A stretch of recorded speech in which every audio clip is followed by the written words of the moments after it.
You've heard this line before. Maybe your own attorney said it. Don't worry, it's in a trust. And that sentence, meant to be reassuring, is exactly how families get blindsided. I've watched families inherit real estate through a trust, assume everything is protected, and then go to sell the property and then realize that the way the trust was set up killed these step-up in bases and locked in decades of appreciation. No lawsuit, no creditor, just a six-figure tax bill, seven-figure tax bill sometimes, shows up at the time the second spouse or second parent passes away. Now, here's the thing. There is a fix, and it is not complicated. But most families never hear about it because most attorneys are not asking the right questions when they are setting up these sort of trusts. Stay with me because by the end of this video, I'm going to show you exactly how this trap gets set, why it costs families so much money, and the specific drafting technique that eliminates the problem entirely, while actually giving parents more control over the trust, not less. I'm Ali Talai, a California asset protection and state planning attorney and founder of Talai Law Offices. My practice focuses on protecting what real estate investors and high net worth families spend a lifetime building. Before we get into it, if you want to see how I structure full asset protection plans here in California, including LLC strategies, holding entities, trust, irrevocable trust, and layered protection, I walk through all of that in my free asset protection webinar. You can register. The registration link is below. And if you go to Instagram and go to my page and DM me the word webinar, I will send you the link directly right now.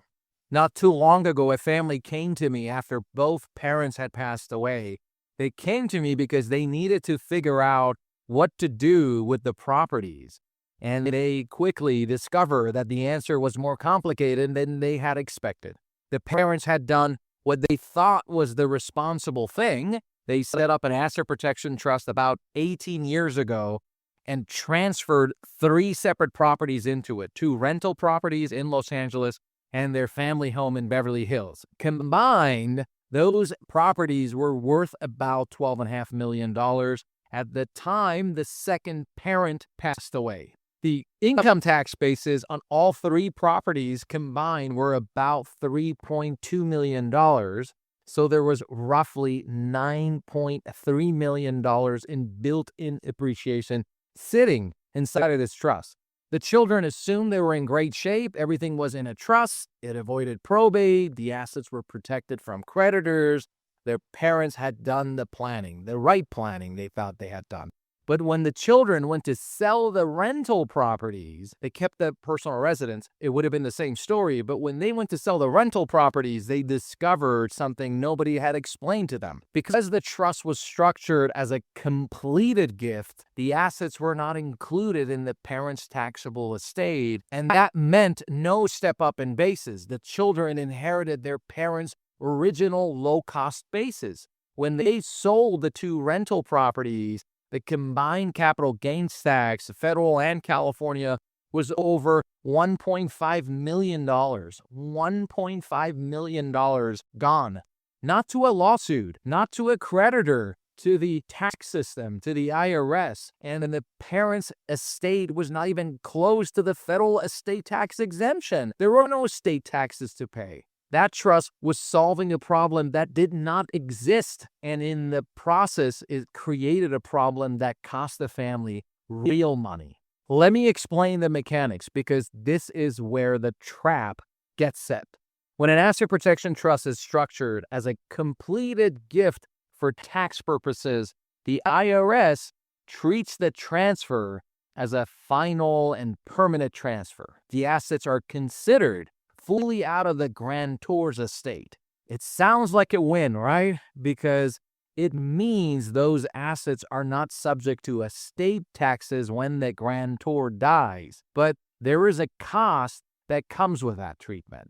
When assets are not in your taxable estate, they do not receive a step up in basis at death. And for families that are well below the federal tax exemption, which in 2026 is $15 million per person, $30 million for family. There are no estate taxes to be saved anyways. So if there are no estate taxes to save, you don't want a structure that saves it. The trust brought them nothing on the estate tax side and cost them everything on the capital gains side. This is the one-dimensional trust problem. It was designed to solve one thing, or really two things that felt like the same thing at the time. Get the assets out of the grantor's name for creditor protection and get them out of the taxable estate under the assumption that the family would be hit with estate taxes. Both goals pointed in the same direction, so nobody asked whether the estate tax piece actually applied to this family. And by the time the family found out, there was nothing left to do. I want to give you another example because this version of the problem may be sitting in your parents' documents right now, and unfortunately, most families have no idea. Back in the mid-2000s and before, married couples with revocable living trusts were routinely advised to split their trust into two separate shares at the time the first spouse passed away. And an A trust for the surviving spouse, which remained flexible, and a B trust called the bypass trust or the credit shelter trust, the family trust, all these different names just to confuse all of us, which was there to hold the deceased spouse's share, and it sort of became locked and it kept the assets in there. The reason attorneys did this was straightforward. At that time, the federal estate tax exemption was a lot less than what it is now, and there was no portability between spouses. Portability, which was introduced in 2011, is the ability for a surviving spouse to inherit and use whatever portion of the deceased spouse's estate tax exemption went unused. Before portability existed, if you did not use your exemption at death, it was gone. The bypass trust was the workaround. It sheltered the first spouse's exemption by locking those assets into a trust outside the surviving spouse's estate. Smart planning for the era, but here is where families get hurt today. The federal estate tax exemption for 2026 is $15 million per person, $30 million for married couple when you factor the portability. The vast majority of families are nowhere near the threshold, and yet their revocable living trust still contains an A-B structure that kicks in automatically at the time the first spouse passes away, locking assets into a bypass trust that serve no estate tax purposes whatsoever for the family. The bypass trust was solving a problem that no longer exists, and the cost of keeping it is real. I had a client whose father passed away, and his share of the asset, including a rental property in San Diego, automatically funded the B trust under the terms of the revocable trust. The mother lived for another 18 years. When she passed away, the San Diego property had appreciated from about $960,000 to over $3.4 million. But the asset in the B trust were not included in the mom's taxable estate. There was no step up in basis. The children sold the property and got hit with over $800,000 in capital gains taxes on that one property alone. The entire estate was well below the exemption. Portability was available. There was nothing to shelter. The bypass trust cost this family $800,000 in taxes that it never had to be paid, because nobody went back and asked whether the structure still made sense for this family in today's environment. That is how a well-intentioned plan quietly fails. The reality of it is that if you have placed a trust in place, you did your trust 10 years ago, 5 years ago, 20 years ago, you've got to make sure you have these trusts reviewed every so often to make sure it still will do what you intended to do and there are no negative tax consequences. Now, here's the part most families never hear about, because there is a way to structure an asset protection trust that delivers the same creditor protection and avoids the entire tax problem, while actually giving the parents more control over the trust than a completed gift trust structure ever would. The solution is to structure the trust as an incomplete gift for tax purposes, and the most common way to do that is by giving the grantor, the parent who created the trust, a power of appointment. A power of appointment is exactly what it sounds like. It is a retained power that allows the grantor to direct where the trust assets go. This can be a lifetime power of appointment, meaning the grantor can exercise it while he or she is alive, or a testamentary power of appointment, meaning it is exercised at death through the grantor's will or trust, or both. When the grantor holds a power of appointment over the trust assets, the IRS treats those assets as still within the grantor's estate for tax purposes. And that is the key, because if the assets are in the taxable estate, the family will receive a full step up in basis when the grantor unfortunately passes away. The capital gains problem disappears entirely. But here's what I want you to understand about why this structure works so well in practice. The power appointment does not just solve a tax problem, it gives the parents something they actually want. I have clients come to me all the time and they say, what happens if I put assets into an irrevocable trust and my kids do things I don't approve of? What if I don't want them to receive distributions down the road? What if my family circumstances change and I want to redirect where things go? Those are real concerns, and a completed gift trust, the kind that creates the tax trap, does not give parents much ability to address them.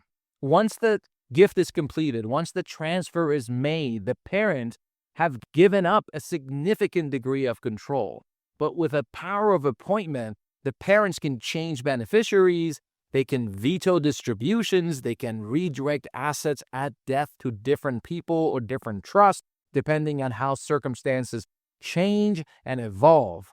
They have retained a meaningful say over what happens inside the trust, which is exactly what most parents want when they're creating this type of planning in the first place. So the structure that solves the tax problem is also a structure that gives the parent the control they were looking for anyway. Credit protection during the grantor's lifetime, full step up in basis at death, and retain power to direct outcomes if circumstances change.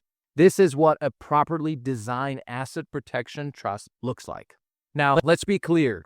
This is not an argument against trust. I set up trust for clients every single day. Trusts are some of the most powerful tools we have in estate planning and asset protection. This is an argument against one-dimensional trust. Trusts that only solve one problem often create another, avoiding probate but ignoring tax exposure, protection from creditors but locking in gains, getting assets out of the estate without asking whether the estate tax problem even applies to the family. And the failure does not show up right away. That is what makes this so dangerous.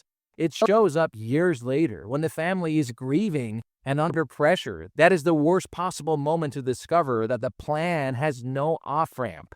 Sophisticated planning does not aim for permanence. It aims for adaptability. Who can make decisions if circumstances change? Are there mechanisms built into the trust to make adjustments, trust protector provisions?